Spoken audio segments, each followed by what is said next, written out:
What's going on, guys? Alex here, owner of SC Canine, coming back with another episode of SC Canine Discussions, where we hit on anything and everything related to canine science, technology, equipment, physiology, you name it, all for the sake of increasing knowledge and risk mitigation for you and your canine, helping everybody get a little bit more knowledge and data on all things canine related, and having some great conversations along the way. So, without further ado, we have an incredible part one of a three-part series today over a very, very hot topic. It's probably been a hot topic for about 6 or 7 years now, and that is canine audiology and canine hearing protection. Now, there's a lot of, I hate to say bro science, but half-baked truths and a little bit of mythology surrounding the subject of canine audiology and hearing protection. So I hope with the help of these two incredible individuals that we're extremely honored and privileged to have as guests on this podcast series, Allison Black Cornelius and Dr. Peter Skip Scheifele, with their help, we're going to clear up a lot of those kind of half-baked truths and bring you guys, again, much more knowledge, much more scientific data to help increase risk mitigation and give you a little bit of something to take away with how can I ensure my dog has a successful and safe career spanning its entire life while preserving its hearing with all the different scopes of work we do, okay? So without further ado, let me introduce our phenomenal guest we have for this three-part podcast. First being Allison Black Cornelius, who is Chief Executive Officer of the Greater Birmingham Humane Society, one of the oldest and largest animal welfare organizations in the United States. She previously founded Blackfish Strategies, a governance and leadership consulting firm that advised governors, public officials, and nonprofit boards across the United States and internationally. She helped write and pass the original Megan's Law in New Jersey and subsequently helped pass similar legislation in 36 states. Her personal survival case established legal precedents that has assisted prosecutors and victims for decades. Her work has been recognized by the White House, national organizations, and numerous civic and nonprofit institutions. She's a frequent speaker on women's issues, the prevention of violence against women and children, leadership, governance, public policy, and animal welfare. Allison is an incredible human being that I've had the privilege of speaking with a few times now, and her insight and just her passion for animal welfare on this specific subject matter, and I'll let her speak a little bit more on that here in a moment, it's incredible. So we're extremely privileged and honored to have Allison on the podcast with us and share, again, her stories and her knowledge with you all. And our second guest, who I've known for, I believe I met Skip back in late 24 at the Tier 1 Working Dog Conference in Alaska. And Skip is just an incredible individual who, again, has dedicated a large, immense portion of his career and his life to animal welfare and increasing scientific data, scientific truths on animal audiology. And I'll let his bio kind of speak on that a little bit, but I really think you guys are going to take away just so much immense knowledge with you from listening to Skip cover this topic. So Dr. Peter Skip Scheifele, who's the professor and founder of and executive director of the overall FETCHLAB USA and director of UC FETCHLAB, which is University of Cincinnati. Dr. Scheifele is a Navy Vietnam era and Cold War era veteran, submarine sonar and weapons officer, explosive ordnance disposal Navy diver, and naval oceanographer. He directed the Navy Marine Mammal Technology Program at the Naval Underwater Systems Center, specializing in marine mammal bioacoustics research, and was head trainer at Mystic Aquarium. He was awarded the Order of the Decibel and a presidential citation by President George Bush Sr. for his pioneering work with marine mammal bioacoustics.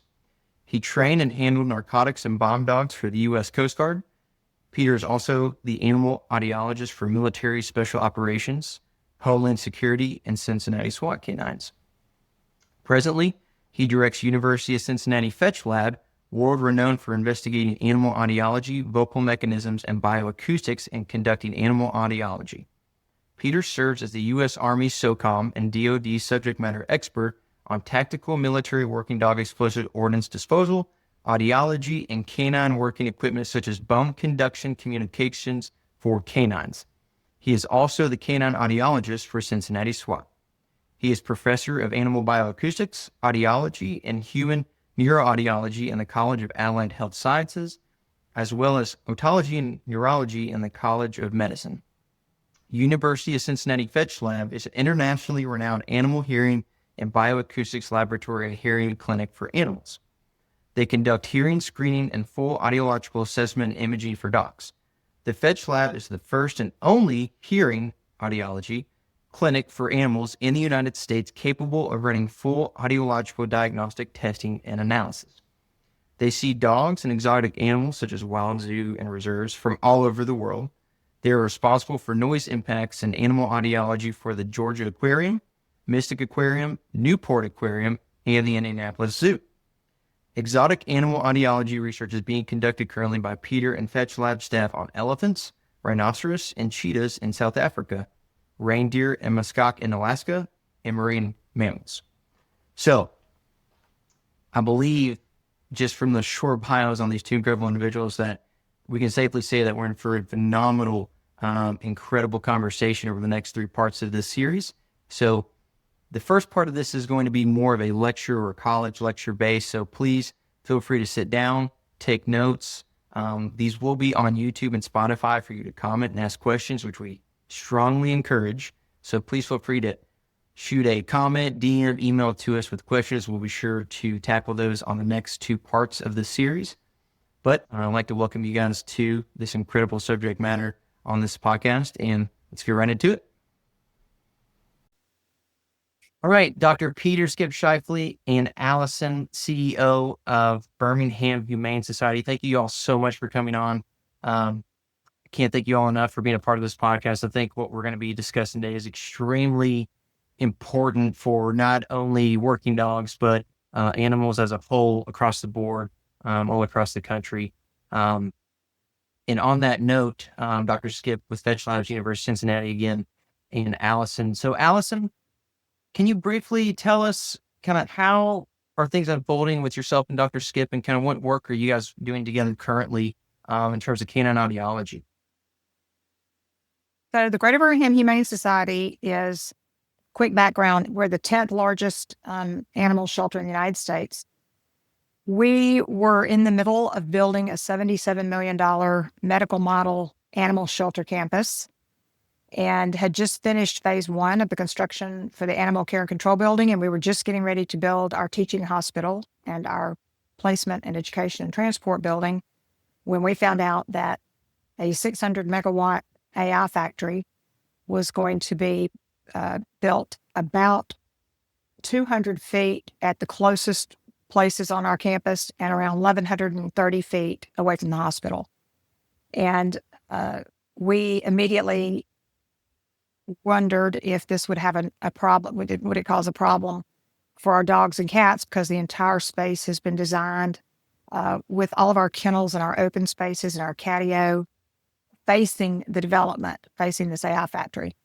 And we endeavored to start trying to find an expert in audiology for domestic animals, dogs and cats specifically. And after a month of searching, I had several people recommend who I now call the Elvis Presley of canine and possibly feline audiology, and that would be Pete Scheifele.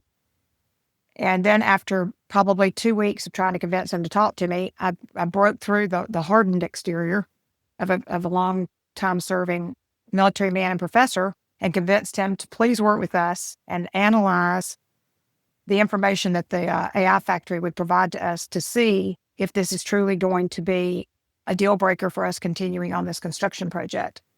And right now, and he's agreed to do that, thank the Lord. But right now we're running into the same problem lots of other communities are running into. They're not wanting to be forthcoming with the specifics of the equipment that he would need to know in order to make that determination. So we will be heading into a courtroom, I think, this week and next to compel them to provide the specifics of their equipment, the cycle times, whether they're clustered, whether they're far apart, all of the things that he would likely need to know to give us some kind of an answer. But we expect that he and his students will probably make a visit down here to the great state of Alabama to actually see the site for itself. But for right now, we have come to a halt on the project. We've invested about $30 million in the first building. And so this is a really big deal. And I think with the story with the Nashville Zoo that has come out and made national news, actually it's made international news, even though the one by the Nashville Zoo is only 50 megawatts, it really did help that that story came out and got so much attention, because it helped people in our community understand that we weren't just kind of crazy and thinking there was something. People were just really were struggling to understand why this would be a problem for the animals. But I think now they're starting to put two and two together and realize we may have a real risk to our animals' behavior based on either 24/7 noise or intermittent loud bursts of noise during testing of equipment. Not quite sure yet because we don't have all the information, but that's how we asked Dr. Scheifele to help us. Beautiful. And I know, I mean, to me, that's something you just typically don't see mentioned right now in the news. I know a lot of talk on how data centers are affecting us, humans, in our homes and where we live, but not a lot of talk on this specific instance of how is it affecting the animals, especially with zoos and facilities like your all's, that it's incredible for the animals to, rehabilitation, adoption. I mean, incredible facilities that are at risk because of very similar issues that we're facing as humans. But on the animal side, I'm sure Dr. Skip can speak much more in depth on this, but the decibels, hertz frequencies that aren't truly affecting us, for them is a massive problem, massive. And it's kind of the invisible issue at hand. So I think it's extremely just incredible that you're bringing it to light, you and your team, and the Humane Society of Birmingham, because I think as we move forward in time, or the next 2 years, I think it's going to become a bigger issue and more in the public eye, 100%, because it's just something that is so prevalent right now across the board. But on that note, Dr. Skip, I know today we're kind of hopping into your presentation. This is going to be a 3-part series. So part 1 of the presentation is going to cover general topics of canine audiology, which again will feed perfectly into everything Allison just brought up, to kind of highlight what those issues would be, what that looks like from a specific canine instance. So Dr. Skip, whenever you like, absolutely feel free to share your presentation. We'd love to hear more. Okay. Thank you so much, Alex and Allison. I appreciate being invited here, and hopefully we're going to do some good things for everybody that's out there. I will say that to everyone that's out there, FETCHLAB was originally founded by me. I teach in medical school at the University of Cincinnati, but of course, professors all have to have some kind of research that they're doing.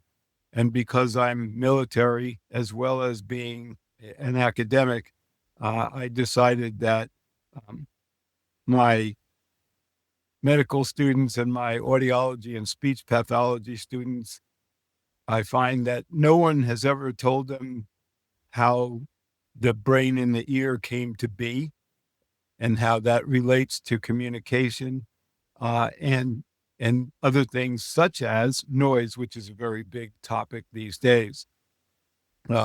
Even to the point that I've been called in to mitigate noise in a lot of military kennels, but also finding out that kennels today are built pretty much the same way as they were before and during World War II, which is unacceptable. And so it turns out that when Allison, cracked the nut here, that what she's wanting to do is, pretty much the mantra that we sing in FETCHLAB. Not for nothing, and I have to apologize, I guess, for my accent because I'm from New York. So I tell my students I just have to deal with it.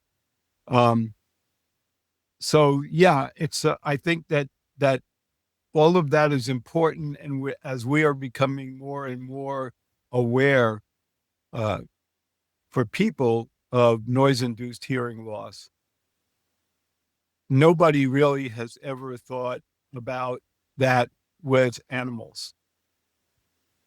I mean, if whoever's out there, if you stop to think, when's the last time you had a hearing test? Probably when you were in middle school or something like that.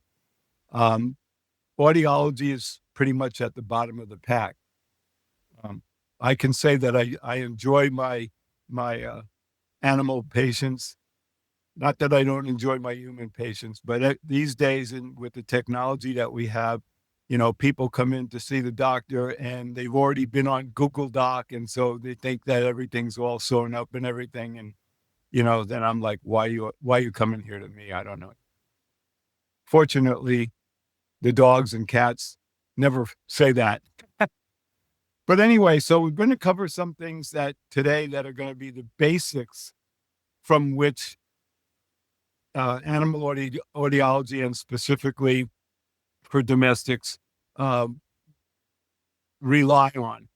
And that should give you all some fodder for putting together questions for Allie and Alex and I to address in the upcoming podcast. But if you don't know the basics, you sort of can't deal with it. There's a lot of mythology out there and there's a lot of bad information, but there's also a lot of good. So hopefully we'll sort that out. So this is just a contact page for those of you, if you have questions or whatever, how to reach me, my cell phone and my email address at the university, and little blurb there that you can go on and find out about FETCHLAB. So no big deal there. All right. First thing I want to start with is every animal, including people, has what we call a hearing threshold. The hearing threshold curve, which is what you're seeing here, is a way of telling by frequency when an animal can just detect the sound by ear. So if a sound is produced that is outside the lines, then the animal is not capable of hearing it. If it's on the line, then wherever on the line it is relative to frequency and intensity, which is in dBSPL, I'll talk about that in a minute. But if it's on the line, it means the animal can just detect at that frequency, at that intensity, the animal's capable of just detecting the sound. Any sound that falls above the line is now getting more intense. And you don't see it on here.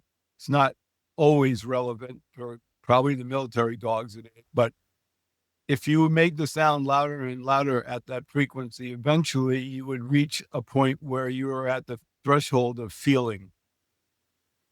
For humans, what that would mean is you might feel a little fuzziness around your face or your arm. And so that's a warning shot. If you went above that, which is usually getting up to about 140 decibels, which is the measure of intensity, at 140 decibels, you got a hearing loss. Said and done. And anything above that is going to get worse and worse. By the time you reach 160 to 180 decibels, the ventricles in the animal or your brain have hemorrhaged. And so, it's time to be making peace with your maker. So the thing that people don't understand is, yes, acoustics can be quite damaging. In fact, they can be fatal, depending on a number of things, which we'll go into in upcoming slides. But what this is showing you is what an animal or a human can hear when they can just detect the sound. I'll give you an example. Many years ago, much to my dismay now, because I'm plagued by attorneys at this point in time of the year, there were deer whistles that were, you could go and buy, and you put 2 whistles on the bumper of your car. And so they were praised as being, this will keep the deer away from you. Well, there's a couple of things to consider about that. First of all, a number of the packages, and I don't know the companies because we blind tested them, but a number of the companies will say, it'll keep the deer from spooking and running out in front of you.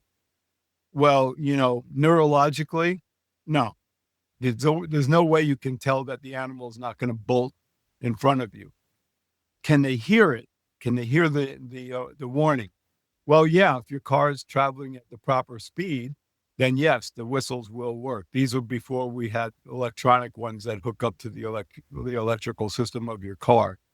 And even with that, there's some problems that we have come up with and had come up with in the past. First out with marine mammals. We would put alert fencing up or an alert or something like that. That's an acoustical device that is supposed to make them go away. Well, yeah, it'll keep, the sea lions from going away, but it's a dinner bell for seals. So, one frequency doesn't cover all. But back to the original thing, as per the deer whistles that we tested, and we tested 6 different types, or 6 different brands, I guess. So you have two whistles on the bumper. One of them, in all 6 of them, at the frequency that and intensity that you could get it to go off with your car, fell below the lines on a hearing threshold curve, which means the animal can't even hear that.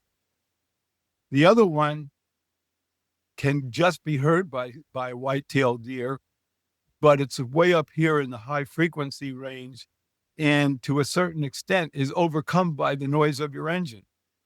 So it's not a happy situation. Fortunately, the companies have changed now. Things are different. And as far as I know, things are getting better. But that's just an example to show you how hearing threshold curves are used in, industry and whatever. But here you can see the red line, which is us. And you can see that the black lines are all different breeds of dogs that were tested by Hefner and Hefner. And there's a gap because our hearing ends at 20 kilohertz, 20,000 hertz, and it starts at 20 hertz. That's frequency. Now, so that's the range that a human can hear. We can't hear anything outside of that. And if you want to, for a human to hear very low frequencies or very high frequencies, you have to get the intensity turned way up. Here it's showing you approximately, it's got to be 70 decibels or more. Now, one thing that you might keep in mind if you're, dealing with whether it's the AI thing or anything else, is people, when we do audiology, on people, we use a certain type of decibel. There's more than one kind of decibel. I mean, what we tend to use is a dB, HL, or a dBA. Those types of things are the value that you get for the dB is based on a reference of when a human can just hear a sound. They're not appropriate for animals. dBSPL, that's the base. Any animal, any person, whatever, but they're not the same. So sort of have to keep that in mind. And I think a lot of people don't recognize that. Not that you should, unless you're an acoustician or something, but it's something to keep in mind. And then the other thing is, notice that when the curve comes down, there's a point at which it's very low. It could be even be in minus dB, which does not mean that there's no sound. It just means it's very, very low. And that's called the best frequency range of hearing. And every animal has a best frequency range of hearing. Our best frequency range of hearing is between 2 kilohertz and 8 kilohertz. The reason for that is our ears have developed over the millennia for a specific purpose. And that purpose is to hear another human being talk to you. That range is the range, the basic range, or middle range, if you want to say it that way, of human speech. But if you look at the dogs ones, the ones in black, it's very similar, except for the fact that a dog hears from 30 hertz all the way up to 57,000 or 57 kilohertz. So you can see that they hear frequencies that we are not capable of hearing. We can hear lower frequencies that they can't hear.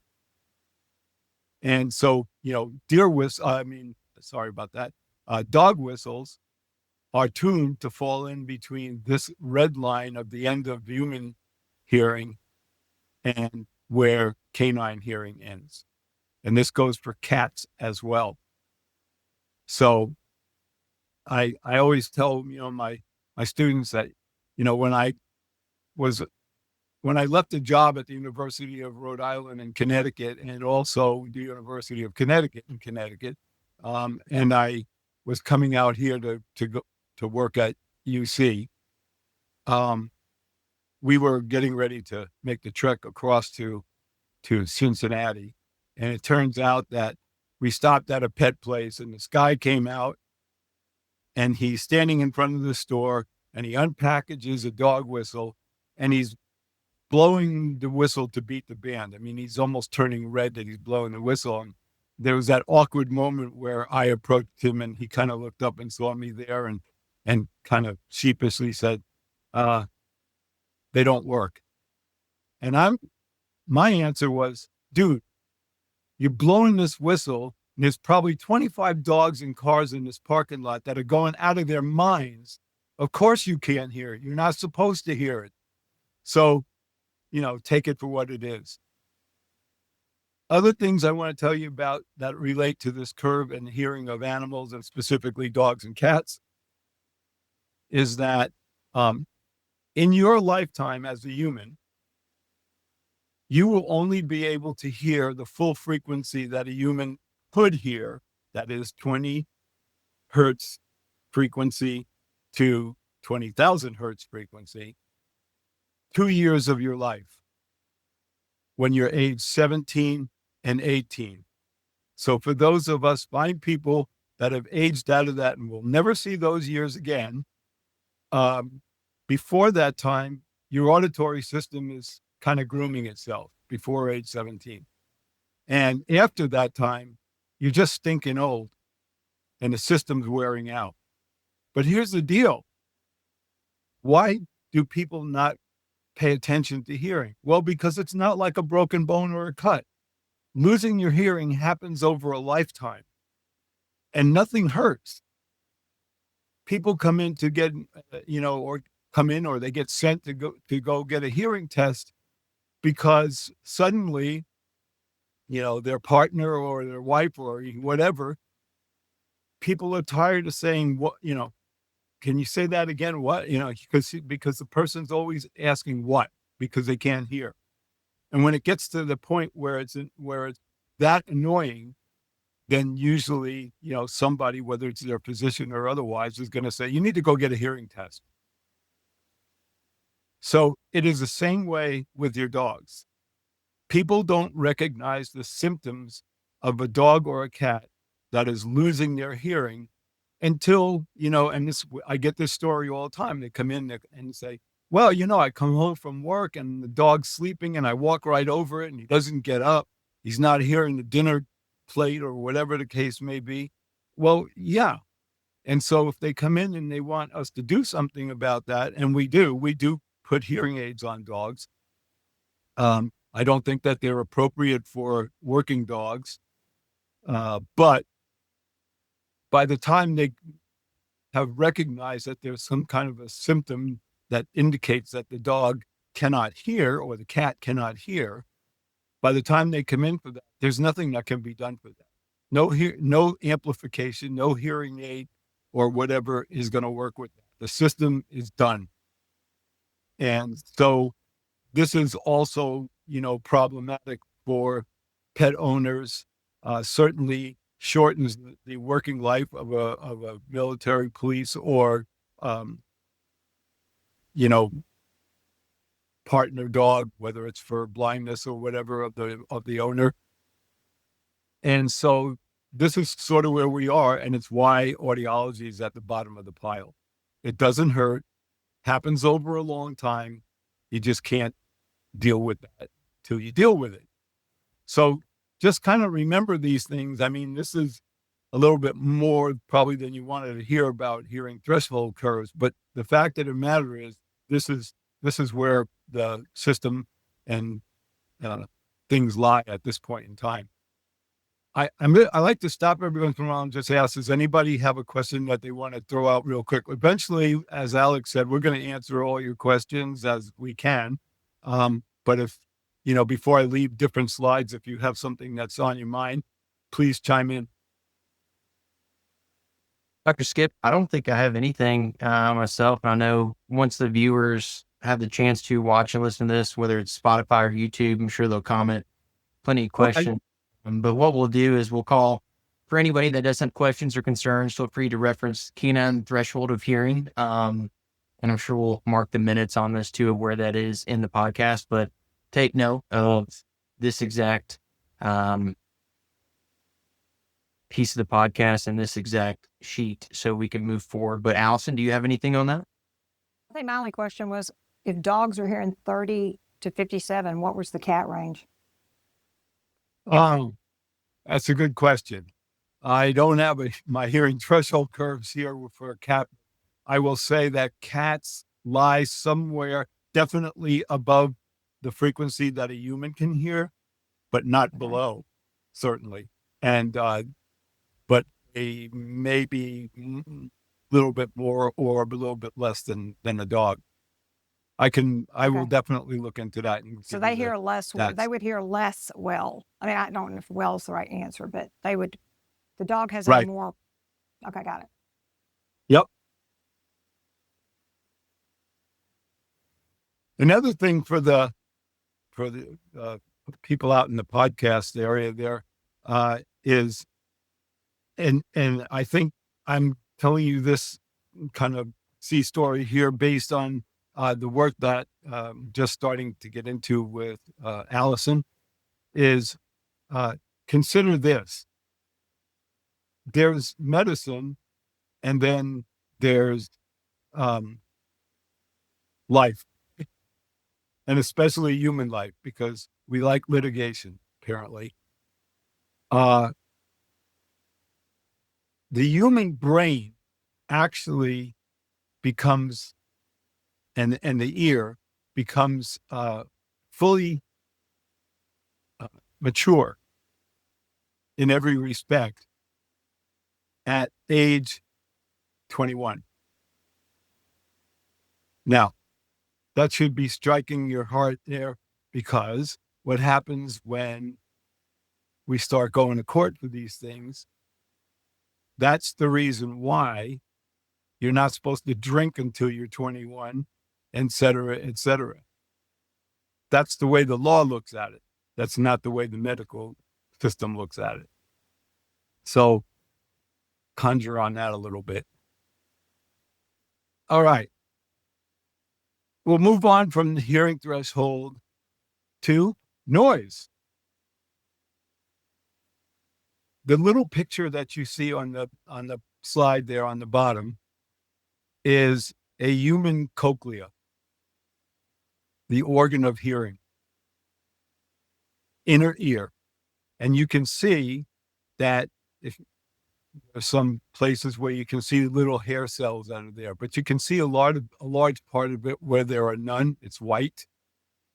This is a deaf person. They have lost all of the hair cells in their inner ear, never to be able to hear any of those frequencies ever again. And a lot of times, again, we don't realize that we're losing the hearing. In the 70s and 80s, if you can remember back to the point in time when computers were just starting to come in, and they had those big monitors that, took a truck and a load and a small boy to take them places, because we didn't really have the laptops then. There were any number of people that came down with a computer illness, which was hearing.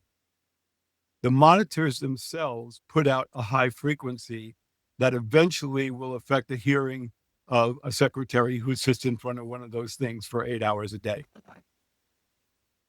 These things we just didn't know.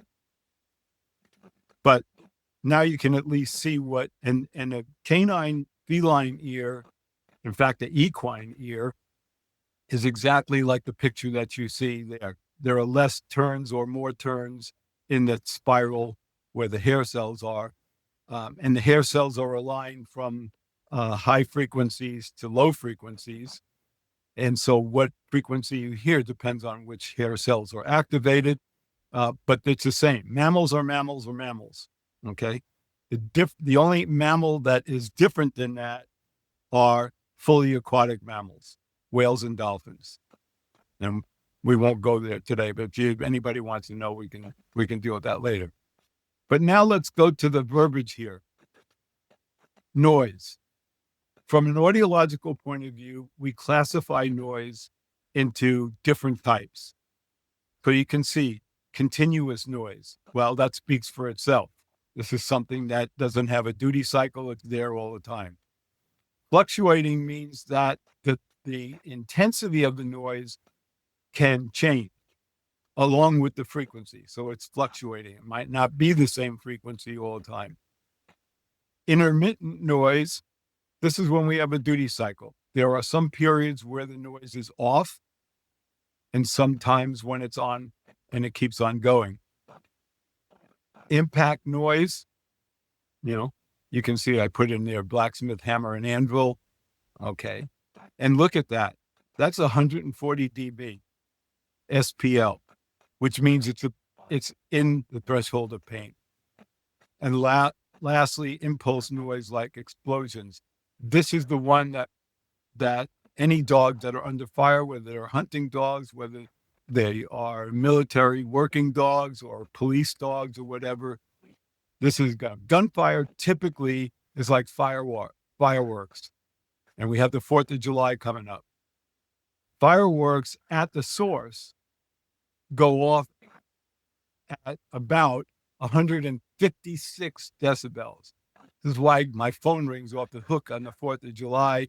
I got to put my dog in the basement, whatever like that. Yeah, well, how close are you to the source? Because it is loud. So consider all of these. This is just the generalities of what is noise. How do we deal with it? Because we have to be able to characterize it. This is how we characterize it. But here's the bottom line. If you never remember anything from the podcast today, this would be it. Okay. It takes 3 things together, meaning you can't have just one item. You must have all 3. It takes 3 things to have a hearing loss due to noise-induced hearing loss. For any animal on the planet, including us. First thing, the noise has to be made at a frequency that whatever the animal is, that they have the hair cells to hear that frequency. If they can't hear that frequency, it's irrelevant. Okay? 2, the noise has to be intense, or what people say, loud enough to be able to cause the hair cells to fatigue. And 3, it depends on how long the animal is exposed to it. So we have what's called a permissible exposure level.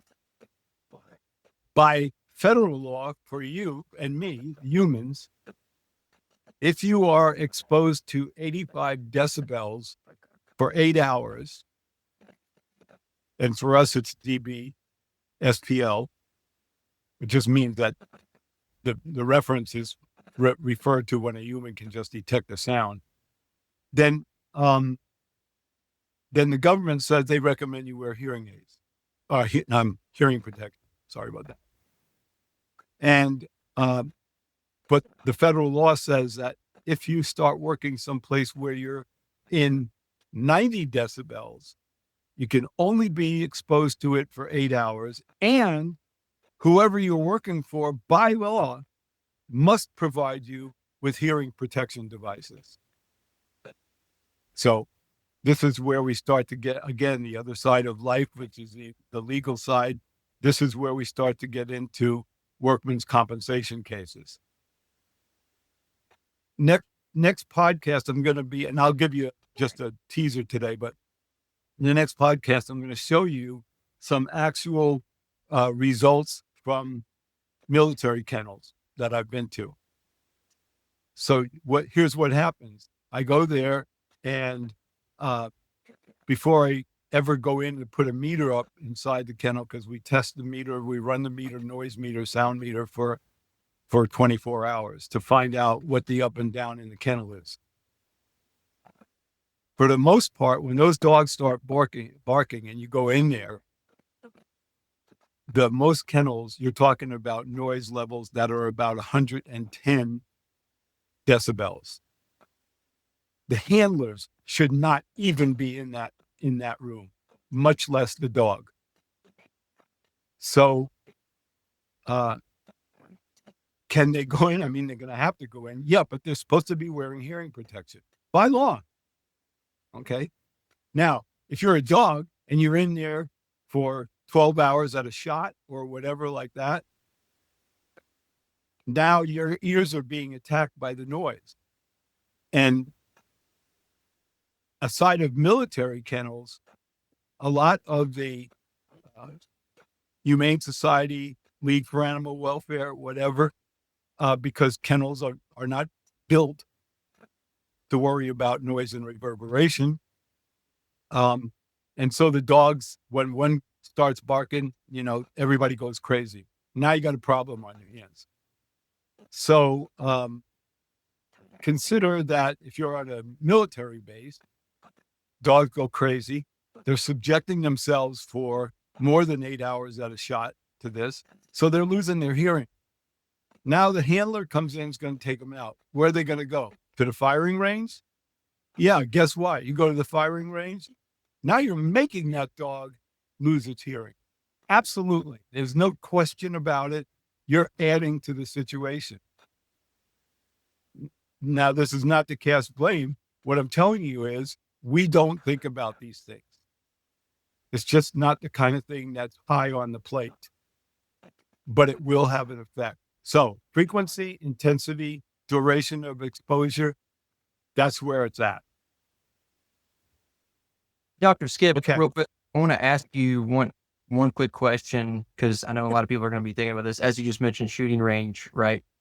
Mhm. Or that, because it does exist in military working dogs or Leo for that matter. Anytime you're shooting around canines of any age, there's a point where a lot of people want to quote unquote proof their dogs and make sure they're okay with gunfire, things of that nature. So oftentimes you see maybe 5, 10, 15, 20 shots without any type of hearing protection on the dog, or they're using a suppressor, which still, for common rounds is such a 5.56, even with the suppressor, very loud, especially for the canine. So from a proofing standpoint, even if it's just only 3, 5, 10, 15 rounds in that short time, you're still causing, from what I just understand from your slide, you're still causing damage to occur in those moments, that short span from quote unquote, what we call, again, proofing the dog or the canine. There's damage occurring due to that gunfire with no protection on the dog whatsoever. Yes. So I'm glad you asked that, Alec, because here's the other thing that people need to know. It's not like if you go to the firing range, and you're proofing the dog, and then you go back and you give them some ear rest, that they're going to go deaf. We have something called temporary threshold shift or a permanent threshold shift. So here's the way it works. If you, mow your lawn and don't have a huge farm lawn or something like that, or you're going on a trip. So you get into your car and it's going to be a long trip. And so you turn on some music. But, car radios are not really accurate audio devices. And so what happens is a lot of the middle frequencies and some of the high frequencies don't come through like they should. If you want to hear the music at its fullness, at its full best or whatever like that, you need those frequencies in there. But unless your car is is an audio studio, uh, how are you going to be able to do that? Well, the only way you can do that to get all of the frequencies as good as you can get them is to turn the volume up on your radio. So you turn the volume up and now you're driving around. And then you stop, some hours later to get some chow or whatever the case may be. And you get out and maybe your ears feel a little full. Maybe they don't. But the fact of the matter is some wear and tear has been done. So you go into the, whatever you're going to do. And now you're in a place that's quiet and you're getting ear rest and it's all good, Then you go back out and you get in your car again. But now you turn on the radio to where it was before when you had turned it up, but the sound doesn't sound as full. It doesn't sound as nice. Well, that's because your ear it's got a temporary threshold shift. In order for you to hear where it was before at the same quality, then you are going to have to turn the volume up yet again. Well, guess what you just did? You already attacked the ears once by just listening to it the way it is. And, now you're going to have to do it up again. So you're just adding in, insult to injury by doing that. Yeah. People typically, your hearing threshold goes up and down all day by the minute, depending on what you're exposed to. So the question is, you don't want to keep on doing that because ultimately it'll turn into a permanent threshold shift, which means you just lost your hearing, or the dog or the cat did. So, and we kind of, I love this with the students now that, are fairly young, that it is amazing to me that we go through life and never realize it. So for any of you that are out there that sing in the shower or you're puttering around and you sing, and you can hear yourself sing and, you sound good. No, you sound like shit, really. Not to put too fine a point on it, because when you are talking or you're singing, the bone conduction of your skull is what's putting in all the middle frequencies and stuff. But if you've ever heard yourself on the phone or a tape recorder, whatever, then don't quit your day job because you're not going to be Beyonce real soon. Ain't happening. Okay. What you sound like to other people is not what you think you sound like when you're singing in the shower. So there it is. This brings us to permissible exposure level. For dogs, the permissible exposure level, as has been set by our lab, we set it for military dogs and also for Hollywood dogs are going to be on the set, is 85 decibels SPL for 6 hours.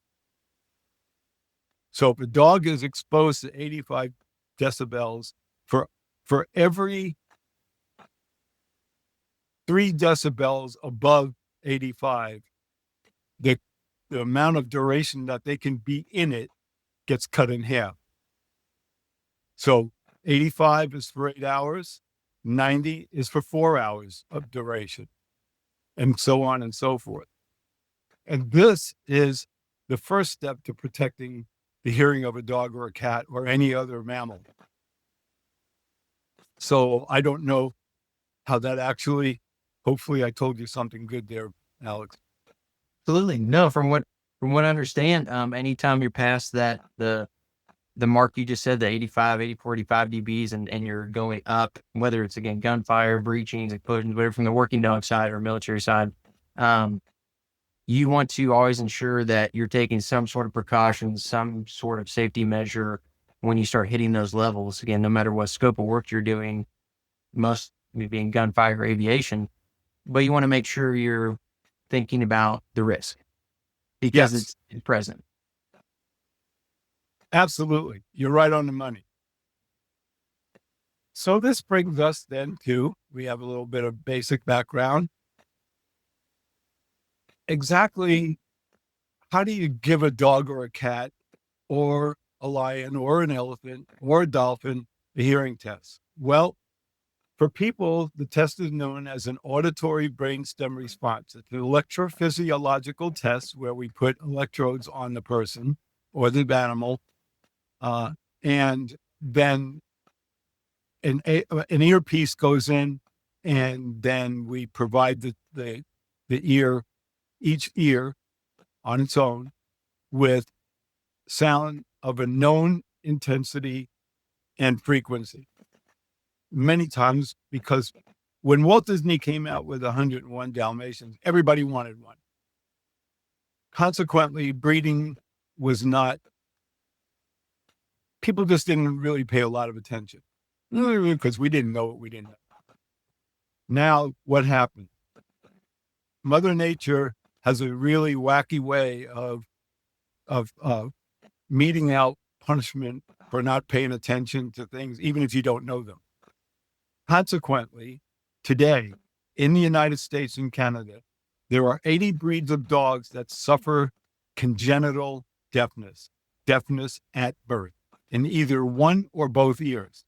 And at the top of that list are Dalmatians. Statistics tell us, if you can believe statistics, that 1 out of every 5 Dalmatian puppies is going to have a hearing loss in either one or both ears at birth. So, but we don't call it ABR in the veterinary world. They call it a BEAR test, brainstem auditory evoked response. And it's done the same way as it is with humans. In fact, we use the same equipment that is used in hospital on infants when they're born to make sure that the infant actually is not going to have a hearing problem. And it's all done electrophysiologically by EEG. And so this is what it looks like. We have a comparison here. The left sheet of paper is perfecto. Okay, blue is the left ear, red is the right ear. And you can see that we look for 5 waves, and they need to be similar to one another. Now, in the left diagram here, they fall right on top of one another. That's like, you can't get any better than that. That is perfecto. But if you look at the right-hand piece of paper, that's what we call spaghetti. Okay? There's no match there. And again, they don't have to fall right on top of one another, but they have to, the peaks and valleys need to be similar.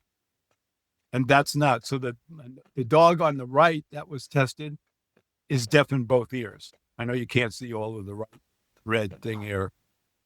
Whereas the dog on the left, the puppy on the left, is, good to go. It's just the way it works. Okay. And that's how we test people, but also animals. Here's another view. And you can see this is a little bit better. Peaks are there. And, they're not, sometimes they're not falling right over one another, but they don't have to. They need to be similar. And here's the other thing that a lot of people don't realize. And I will, I guess, beg a thousand pardons of our vets who are like, and I don't mean veterans, but veterinarians who are, as far as I'm concerned, stars of the show. You have to have 2 runs. So in each one of these things of the waves that you see, there's actually 2 runs. We run the test, then we stop, and then we run it again. Because with just doing one, you don't know what you really have there. It requires, the BEAR test and the ABR require that you have 2 similar sets of waveforms on that ear at that time. And so this is how we do hearing tests, just like we do in infants in the hospital. All right, hearing loss. Well, at the top of the list, you can see right here, noise-induced hearing loss. And for people, that's the biggest thing too. Unless there's a congenital problem or you're old, that's loss of hearing with age is called presbycusis. Happens to people, not everybody, but it also happens to dogs and cats. Usually we start seeing it in dogs and cats when they start to get, I don't know, around anywhere from 8 to, death. And that's normal. Why? Because it means that, your ear is basically a biomechanical device. And it's going to, it's going to get worse as you don't hold a car for, till you die. Most people don't, because you have to put a lot into it or replace the engine or do whatever. It's age, as opposed to congenital deafness, which is, when at birth. Conductive deafness means that your bones of your skull are not conducting the sound the way that they should. And it can appear as conductive deafness. Now, some breeds have what's known as sudden onset deafness. And your veterinarian can test for that.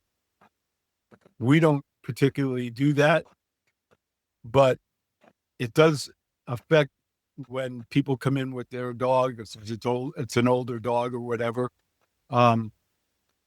because that's when you see some symptoms. So I had a lady a long time ago that came in, and in talking to her, she said the dog that she was bringing in experienced sudden onset deafness. So we talked a little bit more, and it turns out that she had 2 dogs. When did when did she see the onset of sudden deafness? About a week before her appointment in FETCHLAB. Okay. She had 2 dogs, and they were good buddies. What she didn't know was that one of the 2 dogs was a deaf dog. Why didn't she know that?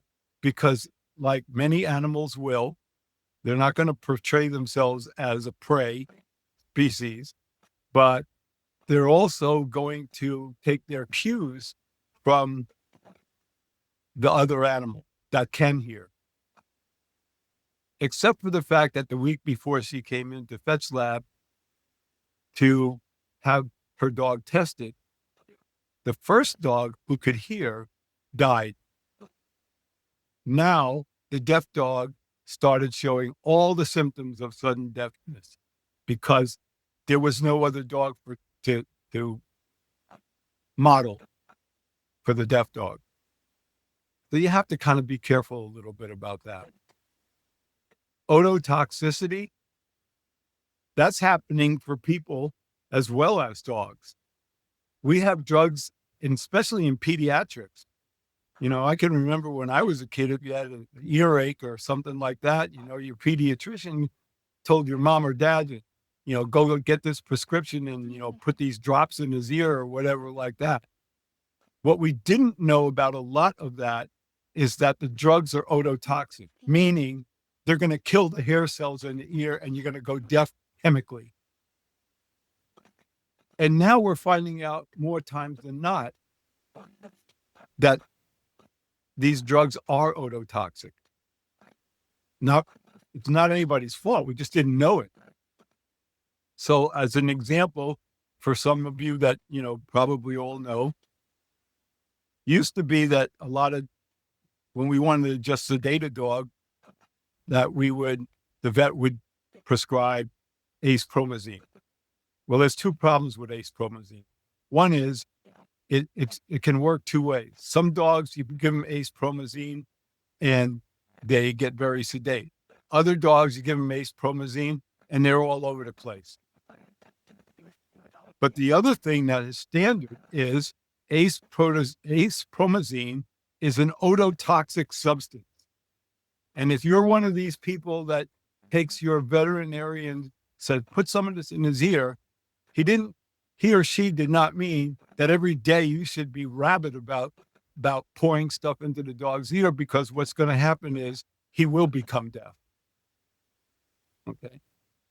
Now, notice in there, I also put hyperacusis. This is not a hearing loss, but it kind of goes with it. And we see this a lot in dogs, working dogs that, for one reason or another, have PTSD, traumatic syndrome.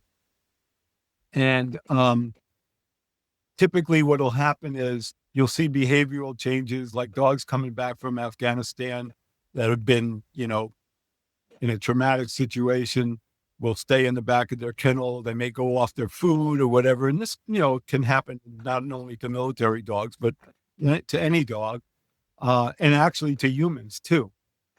But the next thing that will happen will affect its hearing. Hyperacusis is when, it's like having a bad hangover. You're hearing people talk, or you're hearing sounds at their normal intensity level, but to the dog or a person that has hyperacusis, it's like putting your ear against a bullhorn and listening to them. Everything sounds super, super loud. And so what happens with that? Well, you go from, behavioral food things to hyperacusis. And if it goes on and on for too long, the next step is going to be auditory hallucinations, reliving explosions, et cetera, et cetera. So, when we talk about hearing loss in the lab, all of these things come into play. You need to get a good history. You need to know what's going on, and so it's complex, to say the least. Okay. Just for all of you, here's a fun fact: head-related transfer function. And if I were in a class, I would do a little demo for you guys. But here's the deal: the dog is listening, or you people are listening to sound, noise, conversation, you name it. Now, if a sound is made directly on the right side of the dog's ear or your ear, it's going to hit your head, and it's going to get funneled by your outer ear, this Princess Leia thing that we got stuck on the side of our head. His job is to funnel different frequencies into the ear canal. So it's going to hit that, go right into the ear canal. And now the right side of your brain is going to say, I heard something. And it's going to start to do all of the acoustic processing that it needs to do, meaning, what is the frequency? What is the intensity? What am I listening to? But at the same time that happens, the sound will also go around the dog's head or your head to the other ear. The other ear now is going to say the same thing. And ultimately, between the left and right hemisphere, there will come a point where the brain says, this is what I heard on the right side. Here's how intense it was. And here's the timing of it. Okay. But on the left side, there was a delay before it got to me. And it doesn't sound quite as loud as the right side. And so this is localization. What does your brain say? It says the sound's coming from your right. Now, that's very easy to do if the sound is projected at the animal from one side only. If you project the sound directly at a human or an animal so that it's right there into the center, and it goes right up the center of the head and down the back, the sound is hitting both ears at the same time. And the brain says, I don't know what to do with that. And so what will happen is you'll make mistakes. You don't know, the brain doesn't know how to localize that. And so it will tell you something.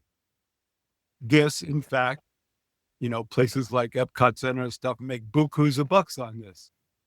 Why? Because it's an auditory hallucination. You can't localize something that hits both ears at the same time. If you do, that's called stereo. You sit between two speakers and you don't hear what's coming from the right and what's coming from the left. You hear the sound usually closer to your chest.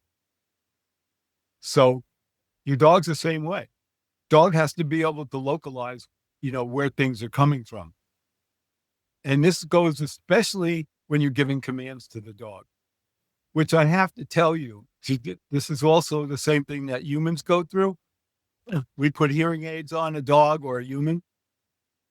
And especially if the dog has a hearing loss in asymmetry, meaning the left ear and the right ear are pretty far apart in what they can detect. In a noisy situation like that, the person or the dog is going to be completely confounded about where the sound is coming from. Okay. There's no way for them to adequately localize that.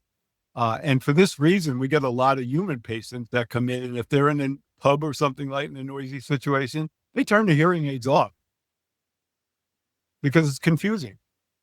So, and then furthermore, and I'm going through this right now with the Special Operations Command and SWAT teams. Everybody was all big about, well, can you make us something that we can put in the dog's ear to have communication with the dog where other people can't hear, but the dog can hear very well because the dog is working out in, maybe 10 to 20 yards in front of the handler. Okay. Two things. One, don't stick stuff in the dog's ear. They don't want it, and it's painful. Two, if you've been giving commands to your dog, your pet, or whatever, and they hear you and it's all well and good, they know your voice. Okay. You have a certain tone quality. Like you don't mistake a guitar for a banjo because you know the tone quality of the instrument. So what happens now if you're going to put something there in the ear or whatever, and now the commands are coming across, but they're not your voice. They're electronic commands. Well, you're going to have to go back and train that dog in those commands all over from scratch because the dog doesn't know electronic signals. It doesn't know electronic sound, and it's not going to sound like you. So, why should I even bother? That's what they say, we think. So it's very important for you to have kind of that in the bag as well. And we can talk about that more. Noise. This is typically, similar to helicopters that I was attuned to in Vietnam, but still, even today, 110 decibels inside the chopper. Okay. Not good. So here's what it looks like. When I first got called down to Fort Bragg a long time ago, it was because the handlers that were going to Iraq and then Afghanistan were coming back and saying that when they got in the chopper and they got, taken out to the landing zone, which could be anywhere from, 45 minutes to more than an hour away. When they landed, the dogs were not taking verbal commands. So, money talks. And so the only way that I can speak to, higher up is to make it personal. And money is personal. So we took 6 dogs. We ran them, hearing tests on them, bear test, put them in a chopper, flew them for 30 minutes. And then as soon as they hit the ground, when they came back, we gave them bear tests again. And this is what you're seeing right here. So you're looking at, right ears, left ears, and so on. And you see the red, how the red side has gone up. That's a threshold shift. Okay. With the values that we're getting on the red lines, that dog is not taking verbal commands. So then what does that mean? It means my first question to the handlers is, were you wearing hearing protection inside the helicopter? Oh yeah, we have to. It's a requirement. Good. Was your dog wearing hearing protection? You know what I got back for answers? Well, it's just a dog. Uh-huh. Thanks for playing. Stick around for the bonus round, because guess what? You just made your dog deaf. And he's not going to take verbal commands. He's going to need ear rest, and some of it will come back. It'll be temporary. But no, you're not doing anything good for that animal. So don't do that. You know, and I actually had guys that would tell me, what did they use for hearing protection device? They broke off the filter to a cigarette and stuck it in the dog's ear. Well, you might as well have not done anything for that. That's not a hearing protection device. Yes, Alex, was that you? Yes. So what I just took from that essentially, and this could be kind of boiled down to a single statement. If you're wearing hearing protection for your specific human situation of work, regardless of what you're doing, if you see fit for hearing protection, the dog should have hearing protection as well. Absolutely. No question about it. And if the dog is having problems because he wasn't wearing hearing protection, the handler is at fault, not the dog. Cool. You getting it? Okay, so what are the frequencies that are, and now we're back to acoustic. What frequencies are important? Generally, you can see rotating machinery, gunfire, explosive, anywhere from 50 hertz at a low to 1,000 hertz, 1 kilohertz. Here's the range of human speech. And then things we can't account for, you have to, figure it out, which is why when I talk to Allison and stuff, we're saying we need to get some information from these people on how are they doing their acoustic tests for these AI data centers. And Allison, correct me if I'm wrong, but I think that was mentioned somewhere that the acoustic testing only tested up to 8,000 hertz. Well, the dog can hear up to 57,000 hertz. 8,000 hertz, it's meaningless. Don't even go there. So yeah, and then here's our permissible exposure level canine, 85 dB SPL for 6 hours.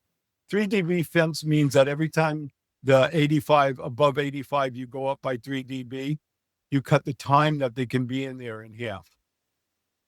For humans, fun fact, PEL is 90 dB SPL for 8 hours with a 5 dB fence. Now, why don't we do 85 dB? Well, that's all political.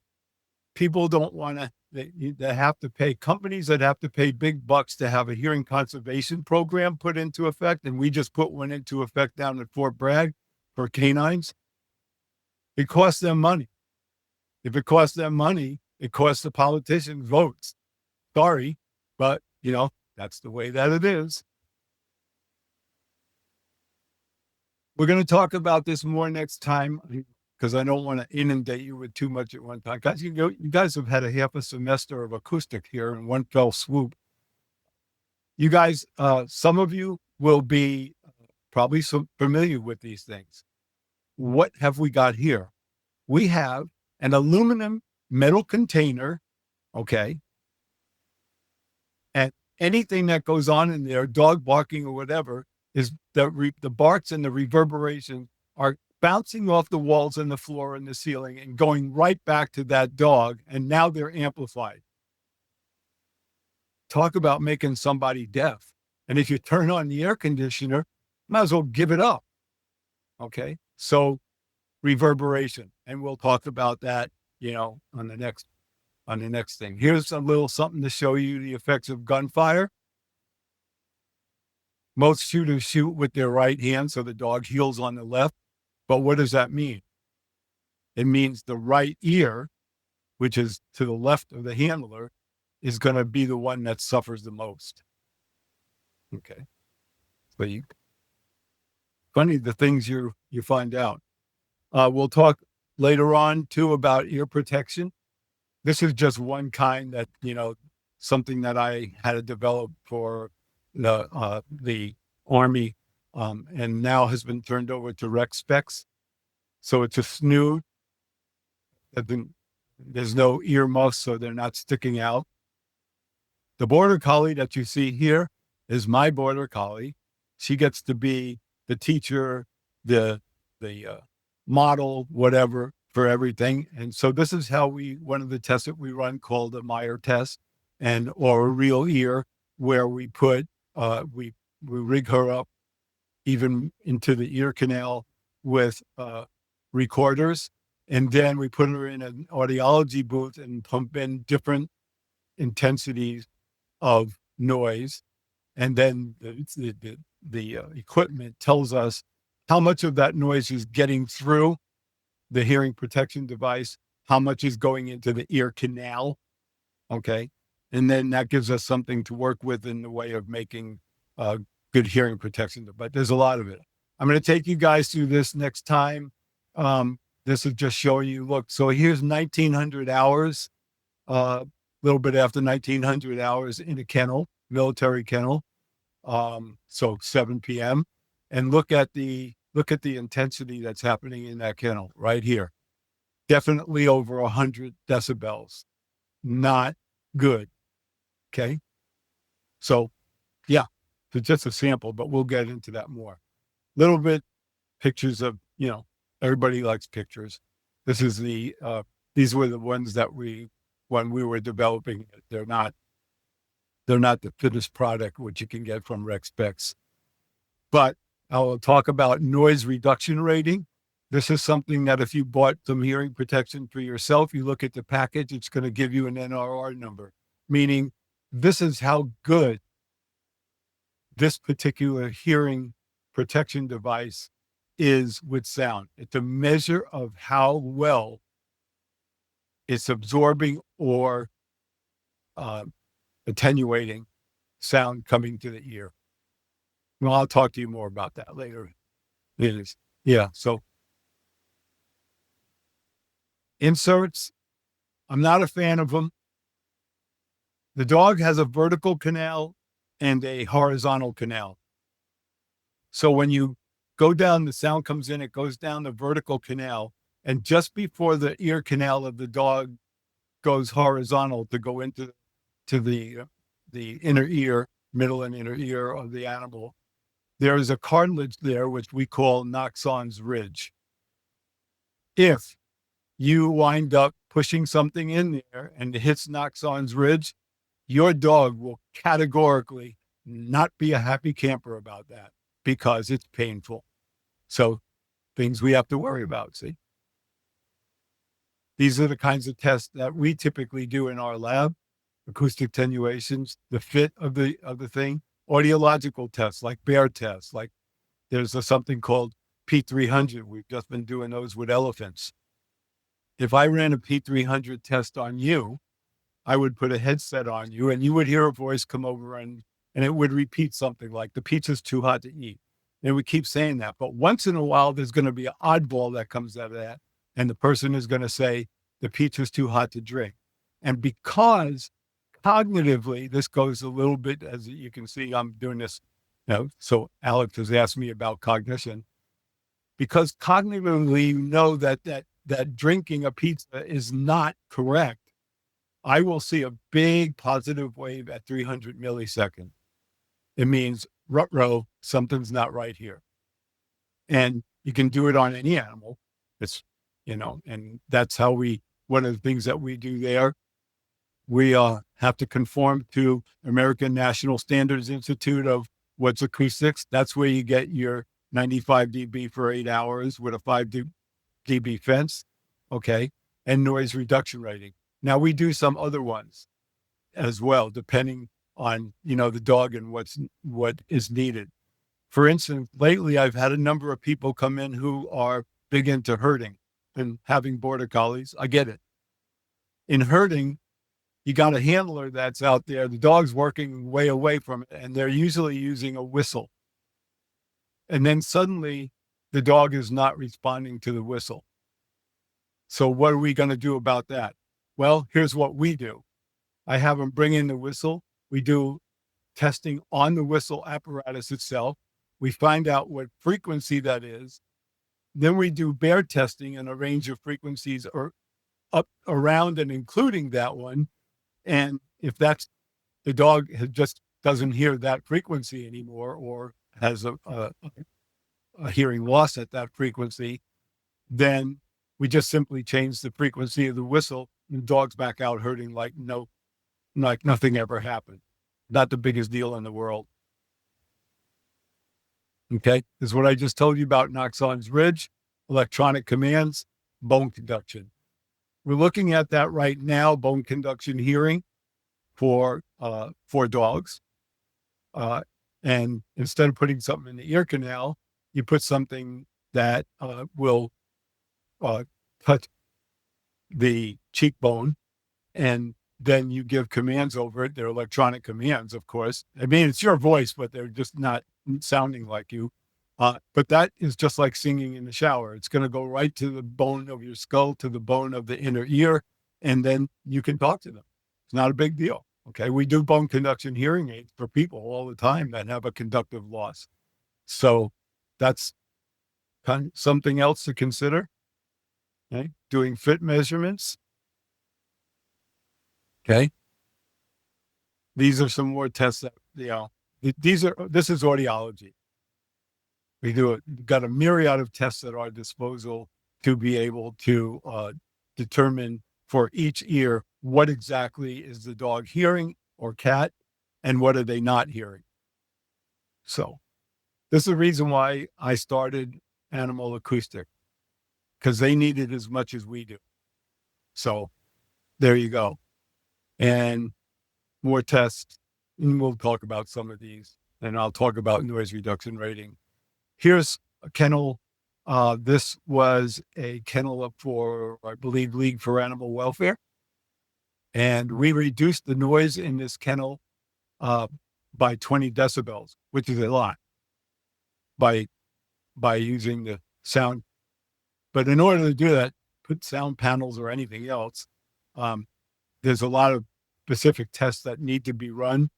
And typically in the past, these things were not run when kennels were being built. But hopefully now they are. I was very, very pleased and happy with this particular kennel. The dogs, they weren't getting a lot of adoptions. And that's because the dogs were crazy. Barking was reverberative, and the dogs were out of their minds. And so when we came in, we did the mitigation and everything. And a year later, the kennel master wrote an article for, I think, one of their trade magazines or whatever like that, and said that they had a massive increase in adoption because now when people came in and want to look at the dogs, it wasn't a noisy environment. Consequently, the dogs were calm. And so, really that's what you want. That's the end result that you would like to see happen as a general rule. Having said that, happy Easter. I know it's not Easter, but this is our kickoff. I hope that I've given you some good technical, non-technical information. I want to make one comment that before we leave, and that is, you may be asking yourself, okay, when the frequencies that the dog can hear, I get it. But what about, because frequency is one of those three things you have to have a noise-induced hearing loss. What if it's a frequency that they can't hear? Well, let me give you an example of that. Long time ago, somebody came up with the idea that, for world conservation and things like that, what if we had alternate sources of electricity? One of them being wind farms. Well, that's great. Okay. But the problem is that what they found out is that you don't get nothing for nothing. Consequently, there were herds of sheep that just got killed off by the wind farms because every time those rotors go around, they produce two hertz. Now, we can't hear two hertz. Elephants, some can. Rhinos, blue whales, okay? But what happens to, we and our pets and other land animals that are around there, and for that matter, even animals, aquatic animals? Well, if you're subjected to a 2 hertz pulse for a long time, what's going to happen is the first symptom is you won't be able to sleep. Okay. You lose sleep because you can't sleep. It's just going to just ruin your night. And if you keep on going with that, the next thing that will happen is you'll get flu-like symptoms. And if you keep on going there, because your peripheral nervous system, not your central nervous system, but your peripheral nervous system is being attacked by the pulse, not the sound. And ultimately, you're going to succumb to that. So, general rule of thumb, I would say, don't live within 3 miles of a wind farm. Probably not the best thing in the world. And low frequencies travel very far. They have long wavelengths. High frequencies dissipate rapidly. So just another, little thing to think about. And with that, I don't think we should go any further because, like I say, you guys have just had like half a semester's worth of basic audiology. So I don't want to inundate you with it. Dr. Skip, that is an incredible amount of information and descriptions on digging deep on animal audiology, which I think a lot of people, again, this type of information, it's not easily accessible or readily available on the street, or no matter how much you try to dig yourself. So in terms of laying this out for everyone, thank you so much for putting that into this presentation. It's absolutely perfect. And real quick, what you're just saying, Dr. Skip, on the wind farm, it sounds to me, Allison's very similar to your situation in terms of those frequencies, those hertzes that can affect us, that even though maybe ourselves or animals can't hear, there's a bigger issue at play than just a loud noise. There's a much deeper rooted issue for those types of, again, AI data centers, windmills, what have you. Any type of structure that can produce those frequencies, those hertzes, those dBs that can cause damage. We need to start thinking about that a lot more for animal welfare, a lot more than what we have in the past 30, 40 years. Absolutely. But like I said before, it's good that we're thinking about this now, but because hearing loss occurs over such a long time and that there are really no symptoms that, that would make you want to go to a hospital or something like that. I get it. And it's high time that we actually did start thinking about these things. Absolutely. Allison, did you have any questions or comments? I don't so far. I took a lot of notes there. Perfect. Well, and that's exactly, I think, and for our podcast audience listening either on Spotify, YouTube, or what have you, this is your time to take note, mark exactly what time stamp or slide you have questions on. I know we kind of hit on a few questions here with Dr. Skip, and we'll answer a few more related to this episode in episode 2. But really, the time to quote unquote raise your hand and ask those questions is going to be episode 3, our third part of this series, to where, as this uploads to Spotify and YouTube, in the comment section, that is your chance to upload or comment questions, comments, specific instances, much like what Allison's going through. If you've ever experienced anything like that with your animals or dogs, that's your time. So please feel free to comment, even email us any questions or concerns you may have, so we can address those more likely in episode 3, because that'll be our time to ask questions, dive deeper on these subjects. This is very much framed as a college lecture right now, to where we're going through the information. Dr. Skip's giving us a wealth of knowledge to chew on and think about over these next week or two as these are uploaded. So again, please feel free to rewind, take notes on the timestamp, what slide Dr. Skip was going over, what your question is. We'd love to hear from it, because the more questions and comments from colleagues in different scopes of work in numerous fields that have to do with not only canine, but animals in general, I guarantee you your specific instance is not niche to you. There's probably a lot of other people dealing with similar issues or have those questions that would help them. So please ask and comment. I know Allison, being a part of this podcast, I was never expecting an AI data center to make its way into this conversation, but here we are. And it's a huge, huge thing that problem's getting bigger and bigger. Like I said, we haven't seen that in the past 30, 40 years.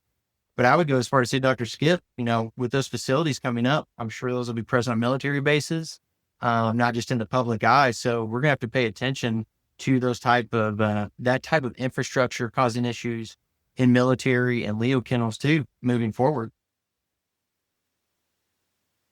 So perfect. Well, thank you all so much. We'll see you on episode 2. And again, feel free to comment, ask questions, email. We'll get those addressed. And we look forward to seeing you in part 2. All right. We'll see you guys next week. Thanks for having me, guys. Absolutely.